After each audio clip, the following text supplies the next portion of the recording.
सरस्वती नमस्तुभ्यं वरदे कामरूपिणी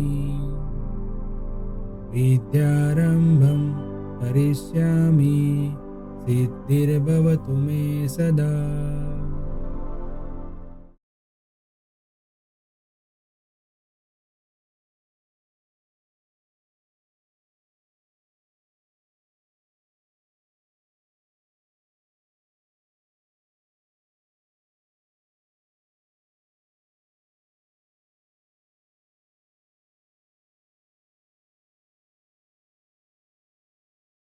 hello everyone, welcome to Mantra e learning. Friends, 11 commerce में हमारा स्टेटिस्टिक्स में आज से हम स्टार्ट करने वाले हैं chapter number 2 presentation of data.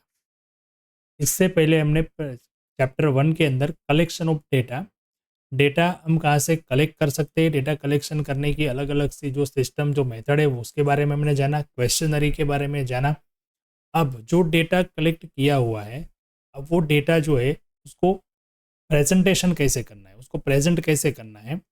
मतलब कि जो भी रिसर्चर है, जो भी रिसर्च करने वाला है, उसने जो भी अपने सब्जेक्ट के हिसाब से जो डेटा कलेक्ट किया, अब वो डेटा को जो यूज़ करने वाला है, मतलब उसके रिसर्च करने के बाद उसको जैसे किसी देखने वाले को किस तरीके से वो प्रेजेंट करे तो सामने वाला, मतलब कि वो जो समझने वाला है उसको वो इजीली समझ में आ जाए, बराबर। तो वो सब चीज़ें जो सिस्टम जो टेक्निक है वो हमें इस चैप्टर के अंदर पढ़नी है और इस चैप्टर के अंदर हम वो सीखेंगे। मतलब आज के लेक्चर में हम सबसे पहले सीखेंगे क्लासिफिकेशन का मीनिंग क्या होता है और उसकी क्यों ज़रूरत है, मतलब नेसेसिटी।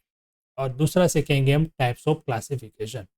सबसे पहले जो डेटा है हमारे पास आता है उसको हमें क्लासिफाइड करना पड़ता है, मतलब उसको हमें अलग अलग क्लास में अलग अलग टाइप्स के जिस तरीके से डेटा हमारे पास है उसको जिस तरीके से यूज़ करना है या जो जिसके सामने हमें प्रेजेंट करना है उस हिसाब से उसको क्लासीफाई करना होता है। तो वो क्लासिफिकेशन क्या होता है, उसकी ज़रूरत क्यों है डेटा के अंदर और उसके कितने टाइप्स है, उसके बारे में आज हम इस लेक्चर में पढ़ने वाले हैं। ठीक है, तो चलिए स्टार्ट करते हैं आज का लेक्चर। सबसे पहले हम देखेंगे क्लासिफिकेशन की मीनिंग और उसकी नेसेसिटी। अब देखिए, आपको एक इमेज यहाँ पे दिख रही होगी। ये इमेज के अंदर आप देख सकते हैं कि जिस तरीके से ये प्रेजेंटेशन है, अभी के टाइम के अंदर हम देखें तो प्रेजेंटेशन का मीनिंग जो होता है वो हम बहुत सारी जगह पे देखते हैं कि पावर पॉइंट का यूज़ होता है। वो आपने कई सारे मूवीज़ में देखा होगा। वो प्रोजेक्टर के हिसाब से बिजनेस को मीटिंग चल रही होती है, उसका पूरा एनालिसिस वो प्रोजेक्टर से वो अपने एलईडी स्क्रीन पे दिखाते हैं। तो वो क्या है, वो उसके पास जो डेटा आया वो डेटा को प्रेजेंट करते हैं जो भी ग्रुप पीपल ऑफ बैठे वहाँ पे उसके सामने। सेम उसी तरीके से हमें ये भी देखना है कि ये क्या होता है क्लासिफिकेशन। ठीक है, तो ये इमेज के जरिए मैंने आपको इजीली समझाने का एक पिक्चर आपके माइंड में क्लियर हो जाए कि प्रेजेंटेशन क्या होता है, उसके बारे में यहाँ पे मैं आपने समझाने की कोशिश की। ठीक है, अब देखते हैं क्लासिफिकेशन क्या होता है, उसका मीनिंग क्या होता है। तो हमने डेटा के बारे में पहले देखा था, दो टाइप्स के डेटा होता है, क्वांटिटेटिव और क्वालिटेटिव। तो यहाँ पे मीनिंग देखने से पहले हम वही देखेंगे। क्वांटिटेटिव डेटा जो होता है वो बेस्ड होता है क्वांटिटेटिव वेरिएबल। क्वांटिटेटिव जो डेटा हमारे पास आता है, मतलब जिसको हम न्यूमेरिकल मेजर कर सकते हैं, वो क्वांटिटेटिव वेरिएबल के बेस पे होता है। वेरिएबल मतलब माने उसको हम जिस तरीके से प्रेजेंट करते हैं वो। क्वालिटेटिव डेटा जो होता है वो क्वालिटेटिव वेरिएबल पे बेस रहता है। ठीक है, क्वांटिटेटिव वेरिएबल जो अभी होते हैं वो दो टाइप्स के होते हैं। अब ये क्लासिफिकेशन ही हम देख रहे हैं। पहले तो हमने देखा डेटा दो टाइप का होता था, क्वांटिटेटिव और क्वालिटेटिव। अब क्वांटिटेटिव जो वेरिएबल है वो क्वांटिटेटिव वेरिएबल दो टाइप्स के होते हैं। First one is district variable and second one is continuous variable. अब ये वेरिएबल क्या है, तो जो वैल्यूज होती है उसको हम वेरिएबल बोलते हैं। जैसे क्वांटिटेटिव डेटा के अंदर हमें कोई न्यूमेरिकल वैल्यूज मिलती है, बराबर। तो जो वैल्यू होती है जिसको हम प्रेजेंट रिप्रेजेंट करते हैं कोई एक चीज़ को, उसे हम बोलते हैं वेरिएबल। अब ये वेरिएबल जो होते हैं क्वांटिटेटिव दो टाइप्स के होते हैं, डिस्क्रिट वेरिएबल और कंटिन्यूअस वेरिएबल। अब डिस्क्रीट और कंटिन्यूस का मीनिंग क्या होता है वो समझते हैं। If a variable can assume definite और countable value within the specified range then it is called discrete variable. Discrete variable का मतलब ये होता है कि जब कोई वेरिएबल जो होता है हमारे पास उसकी एक डिफिनिट वैल्यू होती है और काउंटेबल वैल्यू होती है with in a specified range. मतलब मान लो कि 0 से लेके 10 तक, तो 0 1 2 3 4 5 6 7 8 9 10 ये हो गए वेरिएबल्स की वैल्यू। अब ये डेफिनेट भी है और फिक्स भी है कि भाई 0 से 10 के बीच। तो ये मैंने 0 से लेके 10 तक जो काउंट किया वो क्या होता है, डिस्क्रीट वेरिएबल।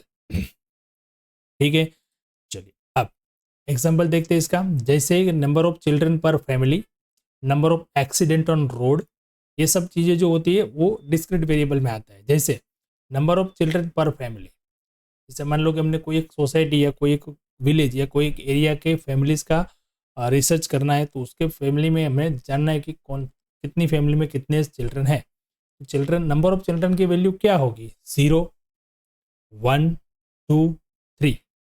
ठीक है, तो ये जो हो गया वो डिस्क्रीट वेरिएबल हो गया, बराबर। अब 0 चिल्ड्रन वाले फैमिलीज कितने हैं, बराबर। 1 चिल्ड्रन वाले फैमिलीज कितने हैं, वो हम इस तरीके से प्रेजेंट कर सकते हैं। ठीक है,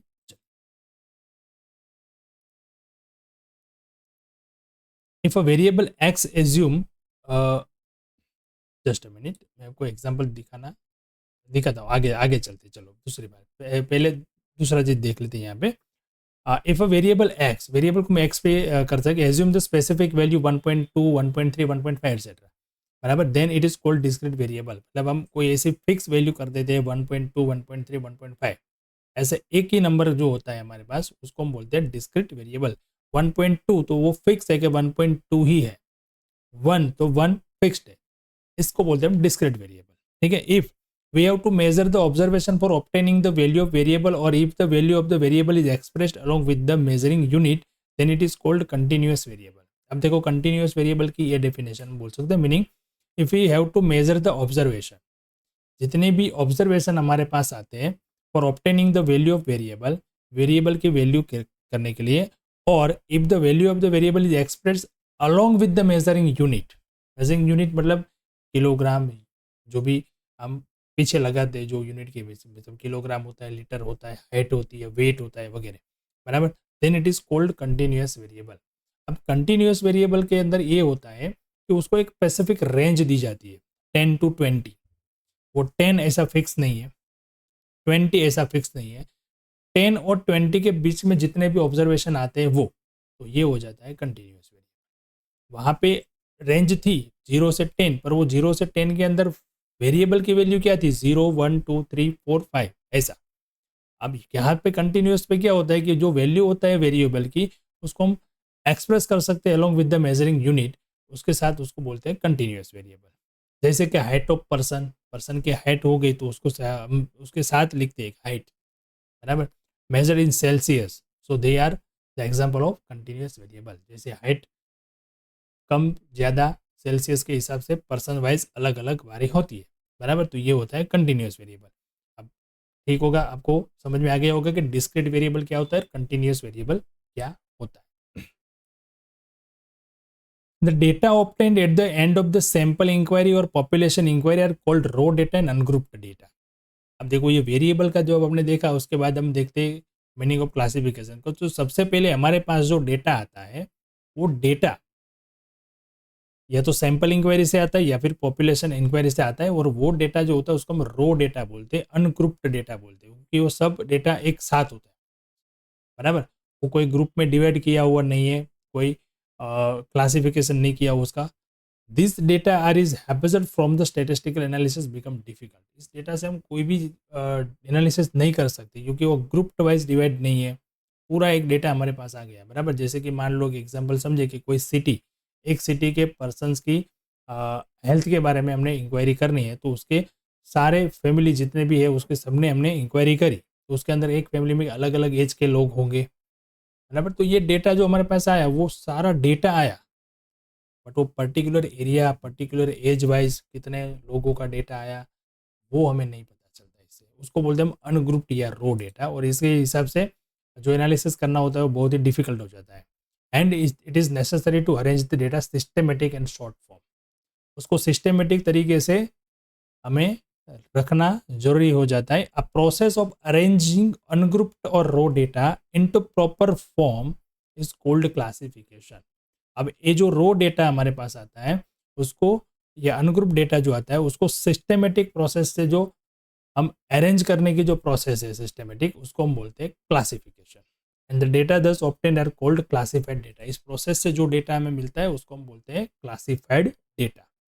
ठीक है, देखिए यहाँ पे एक टेबल के हिसाब से हम समझते हैं। ये टेबल जो है इसमें एक कॉलम लिखा है डिमांड ऑफ कॉमोडिटी और दूसरा लिखा है नंबर ऑफ डेज। अब कॉमोडिटी में 8 आ गया, नंबर ऑफ डेज में 3, 10 1, 12 2, 16 1 और टोटल आ गया 7। तो ये टेबल से हमें पता चलता है कि ये 7 दिनों का एक डेटा है जिसमें कितने दिन कितने कॉमोडिटी की डिमांड रहती है, वो डेटा यहाँ से हमें सीधा मिल सकता है। जैसे 3 दिन ऐसे है जहाँ पे हमें 8 कॉमोडिटी की डिमांड रहती है। डिमांड ऑफ कॉमोडिटी कितनी रहती है? 8। एक दिन है वहाँ पे 10 होता है। 2 दिन ऐसे है जहाँ पे 12 और एक दिन ऐसा है कि वहाँ पे 16। इस तरीके से मिलके हमें पता चलता है कि 7 डेज एक वीकली एक यहाँ पे हमें पता चलता है कि डिमांड ऑफ कॉमोडिटी किस तरीके से। तो वीक के जो 7 दिन है वैसे उसमें से एक दिन ऐसा है कि जहाँ पे डिमांड 16 है, एक दिन ऐसा है जहाँ पे डिमांड 10 है और 3 दिन ऐसे है वहाँ पे डिमांड है 8। अब ये अनग्रुप्ड जब होगा तो डे वाइज लिखा होगा, बराबर, डे वाइज लिखा होगा, पर उसको हमने यहाँ पे ऐसे ग्रुप वाइज कर दिया, क्लासिफाइड कर दिया, तो ये इतने छोटे से डिटेल हमें मिल सके। इससे हम दूसरा ये भी बता सकते हैं कि भाई 8 डिमांड कितने दिनों तक थी? 3 दिन तक। सबसे ज़्यादा डिमांड कितनी थी? 16। और कितने दिनों तक थी? 1 डे, ओनली 1 डे। तो इस तरीके से एनालिसिस हम कर सकते हैं ऐसे डेटा को क्लासिफाइड करके। अब देखते हैं उसकी नेसेसिटी। सबसे पहला उसकी ज़रूरत क्या है, उसके रीजंस देखते हैं। तो to represent large data into simple, short and attractive manner, इसलिए क्लासिफिकेशन की रिक्वायरमेंट है। For easy comparison between the various characteristic of the data, मतलब कंपैरिजन करने के लिए हमें ये जरूरी है। To save time, money and labour, बराबर, एनालिसिस करने के लिए हमें डेटा पूरी जो अच्छी तरह से क्लासिफाइड होता है तो उसमें टाइम, मनी और लेबर कम लगता है, मतलब ये सब बचा सकते हैं हम। Obtain information easily regarding various characteristic of the under study, जो भी एरिया है उसका हमें इंफॉर्मेशन इजीली मिल सकता है यहाँ पे अलग अलग से कैरेक्टरिस्टिक के हिसाब से। ठीक है, तो ये हो गया क्लासिफिकेशन का मीनिंग और उसकी क्यों हमें ज़रूरत है उसके बारे में डिटेल। अब देखते हैं हम टाइप्स ऑफ क्लासिफिकेशन, कितने टाइप के क्लासिफिकेशन होते हैं। There are 2 types of classification. Number 1 is classification of quantitative data. जैसे कि डेटा 2 टाइप का है, क्वांटिटेटिव डेटा और क्वालिटेटिव डेटा, तो उस दोनों का क्लासिफिकेशन की मेथड भी अलग अलग ही होगी। तो यहाँ पे 2 टाइप के क्लासिफिकेशन हम देख सकते हैं। जैसे क्वांटिटेटिव डेटा का क्लासिफिकेशन, उसका एग्जांपल देखते हैं। चलिए, जो मैंने पहले बताया था वो एग्जांपल हम यहाँ पे देखते हैं। Classification of number of children in 100 families. अब इसको कैसे किस तरीके से कर सकते हैं, देखिए। नंबर ऑफ चिल्ड्रन और number of families. Number of children 0, वैसी फैमिली है 10, 1 वैसी फैमिली 35, 2 40 और 3 15। तो ये 0 से 3 तक जो भी अमाउंट मैंने लिखी है वो क्या है? वेरिएबल। और ये कैसा वेरिएबल है? डिस्क्रिट वेरिएबल, क्योंकि उसकी रेंज कितनी है? 0 से लेके 3 तक। बस उस रेंज के अंदर भी एक स्पेसिफिक 0 है, उसके सामने में स्पेसिफिक वैल्यू मिलती है 10, 1 35, 2 40, 3 15। तो इसको हम बोलते हैं डिस्क्रिट वेरिएबल डिस्ट्रीब्यूशन, बराबर। जैसे देखो यहाँ से पता चलता है कि 10 फैमिलीज ऐसे है जिसमें कोई चिल्ड्रन नहीं है, 35 फैमिलीज ऐसी है जहाँ पे 1 चिल्ड्रन है, 40 है वहाँ पे 2 और 15 है वहाँ पे 3। तो इस एनालिसिस से ये जो क्लासिफाइड किया हुआ डेटा है उससे हम कई सारे डिटेल इजीली निकाल सकते हैं। अब ये रो डेटा में जब होगा तब कैसे होगा? हमारे पास नंबर ऑफ 100 फैमिलीज है तो 100 फैमिलीज का डेटा होगा। चाहे उसके घर नंबर के हिसाब से, चाहे उसके कुछ भी हमने जो नंबर दिया होगा उस हिसाब से 1 से लेके 100 तक था। अब उसमें से हमें किस तरीके से पता चलेगा कि भाई 0 चिल्ड्रन कितनी फैमिलीज में है, तो उसको क्लासीफाई करके इस तरीके से प्रेजेंट करेंगे तो इजीली और शॉर्ट डिटेल्स में हमें सब कुछ यहाँ पे पता चल सकता है। अब इसके और भी है, मेल फीमेल के अंदर भी हम इसको, बॉयज़ गर्ल्स के अंदर भी उसको हम कन्वर्ट भी कर सकते हैं, इसको क्लासीफाइड कर सकते हैं, बल्कि वो हमने नहीं किया है पर उसको भी अभी कर सकते हैं कि भाई 1 है तो वो बॉय है या गर्ल, 2 है, बराबर, उस तरीके से। तो क्लासिफिकेशन इस टाइप से होता है। एक जस्ट सिंपल एग्जांपल है। In above example, number of children per family is a numeric variable and hence it is called numerical classification or frequency distribution. अब इसको जो मैंने यहाँ पे टेबल में आपको दिखा है उसको हम फ्रीक्वेंसी डिस्ट्रीब्यूशन कहते हैं। वो कैसे बनता है रो डेटा के हिसाब से वो हम सीखेंगे आगे इसी चैप्टर, बराबर। और अभी आपको एक कंसेप्ट क्लियर करना है कि क्लासिफिकेशन क्या होता है। दूसरा टाइप है क्लासिफिकेशन ऑफ क्वालिटेटिव डेटा। अब क्वालिटेटिव डेटा का जो क्लासिफिकेशन होता है उसका क्लासिफिकेशन हम किस तरीके से करते हैं, जैसे यहाँ पे एग्जाम्पल हम देखते हैं tabulation of 100 families with reference to their core occupation. अब देखो क्वांटिटेटिव डेटा का जो प्रेजेंटेशन करते हैं उसको हम बोलते हैं फ्रीक्वेंसी डिस्ट्रीब्यूशन। अब वो डिस्क्रीट वेरिएबल का है तो डिस्क्रीट फ्रीक्वेंसी डिस्ट्रीब्यूशन आएगा, कंटिन्यूअस वाला है तो कंटिन्यूअस फ्रीक्वेंसी डिस्ट्रीब्यूशन मिलेगा। अब क्लासिफिकेशन ऑफ क्वालिटेटिव डेटा जो है वहाँ पे हमें ऐसा कोई फ्रीक्वेंसी डिस्ट्रीब्यूशन नहीं मिलता, वहाँ पे मेथड होती है टेबुलेशन, मतलब टेबल के फॉर्मेट में हमें उसको प्रेजेंट करना है। क्यों? क्योंकि वहाँ पे जो बेस होता है हमारा वो होता है क्वालिटीज़, और क्वालिटीज़ जो होती है उसको हम नंबर्स में रिप्रेजेंट नहीं कर सकते। जैसे इस टेबल में आप देखिए कोर ऑक्यूपेशन ऑफ फैमिली, बराबर, और नंबर ऑफ फैमिलीज। देखो सबसे पहले आया फार्मिंग, तो फार्मिंग ये क्या है, क्वालिटीज़ है, एट्रीब्यूट है, बराबर, एक गुण है, तो उसको हम नंबर्स में रिप्रेजेंट नहीं कर सकते। भाई कितने परसेंटेज फार्मिंग कर रहे हो वो नहीं बता सकते। फार्मिंग तो फार्मिंग एक्टिविटी है, बराबर। 30 फैमिली ऐसी है जो फार्मिंग करते हैं, 25 फैमिली जो है बिजनेस, 25 जो है सर्विसेज, और 20 फैमिली जो है वो लेबर वर्क करती है। तो इसको हमने जिस तरीके से दिखाया वो है एक टेबुलेशन डेटा, मतलब टेबुलेशन फॉर्मेट है। इस तरीके से टेबल हमने बताया, उसको हम यहाँ पे भी लिख सकते हैं, ऐसे हम वो भी लिख सकते हैं, सामने भी लिख सकते हैं। तो इस तरीके से क्वालिटेटिव डेटा का क्लासिफिकेशन कर सकते हैं। In the above example core occupation में एक क्वालिटेटिव वेरिएबल है, so it is called classification of qualitative data और टेबुलेशन ऑफ डेटा। ठीक है, तो बस आज के लेक्चर में मुझे इतना ही आपको समझाना था कि क्लासिफिकेशन क्या होता है और क्लासिफिकेशन कितने टाइप्स के होते हैं और क्लासिफिकेशन की क्यों ज़रूरत है। ठीक है, आपको 2 चीज़ें खास याद रखनी है। क्लासिफिकेशन 2 टाइप्स के हैं, क्वांटिटेटिव डेटा का क्लासिफिकेशन और क्वालिटेटिव डेटा का क्लासिफिकेशन। क्वांटिटेटिव डेटा का जो क्लासिफिकेशन होता है उस पर हमें डिस्क्रीट वेरिएबल या कंटिन्यूअस वेरिएबल के हिसाब से हमें फ्रीक्वेंसी डिस्ट्रीब्यूशन फाइंड करना होता है, मतलब उसको रिप्रेजेंट करने के लिए हम यूज़ करते हैं फ्रीक्वेंसी डिस्ट्रीब्यूशन, बराबर। और जो क्वालिटेटिव डेटा होता है, जो क्वालिटेटिव डेटा के लिए जो हम यूज़ करते हैं प्रेजेंट करने के लिए डेटा, वो होता है टेबुलेशन, मतलब उसको टेबल फॉर्मेट में हमें तैयार करना, और उसका बेस जो होता है वो होता है एट्रीब्यूट या वेरिएबल, जो क्वालिटेटिव वेरिएबल होता है वो। यहाँ पे देखो क्वालिटेटिव वेरिएबल क्या है, तो एक्टिविटीज़, मतलब कोर ऑक्यूपेशन ऑफ फैमिली, और उसके सामने हमें नंबर्स में लिखा है कि कितनी फैमिलीज क्या क्या करती है। ओके, तो चलिए आज के लेक्चर में बस इतना। नेक्स्ट लेक्चर में हम इसकी मेथड सीखेंगे, प्रैक्टिकल किस तरीके से हम क्लासिफिकेशन कर सकते हैं वो। ठीक है, तो मिलते हैं नेक्स्ट लेक्चर में। Thank you and have a good day.